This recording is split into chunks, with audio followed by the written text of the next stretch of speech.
Nos porte-monnaies vont encore pleurer. Les prix continuent d'augmenter.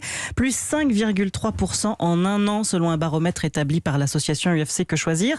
Ça veut dire que tout ce qu'on consomme, l'électricité, les denrées alimentaires, les loyers, les frais bancaires, tout est plus cher. Et ce n'est certainement pas fini, compte tenu notamment de la guerre en Ukraine.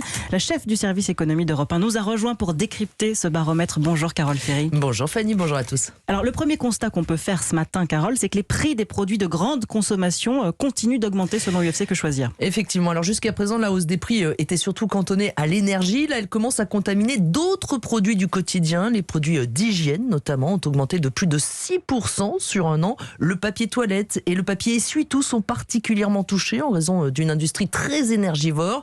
L'alimentation est en hausse également de 4,1%. Ce qui augmente le plus, ce sont les fruits et légumes, les huiles alimentaires et la viande. La flambée du prix des céréales renchérit le coût de l'alimentation pour les animaux. La viande de porc en particulier affiche une hausse de 35%.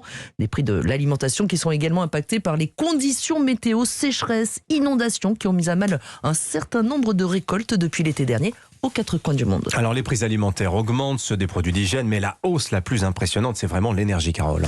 Oui, écoutez, le fioul, par exemple, affiche une hausse de 88%, très dur pour ceux qui doivent remplir leur cuve en ce moment. Surtout qu'ils ne sont pas aidés, hein.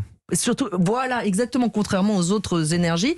Et en général, on le fait plutôt juste avant le début de l'hiver, mais quand même. Vous avez également le gaz, plus 46%, le gazole, plus 32%, l'essence, plus 15%. Mais là, les hausses sont quand même effectivement nettement atténuées par les mesures gouvernementales, les fameux 18 centimes de réduction sur les carburants ou le bouclier tarifaire sur le gaz. Nous sommes donc malgré tout moins impactés que nos voisins européens. Enfin, moins impactés directement, mais il y a bien quelqu'un qui paye et actuellement, ce sont les finances publiques. Merci Carole Ferry, chef du service économie d'Europe 1.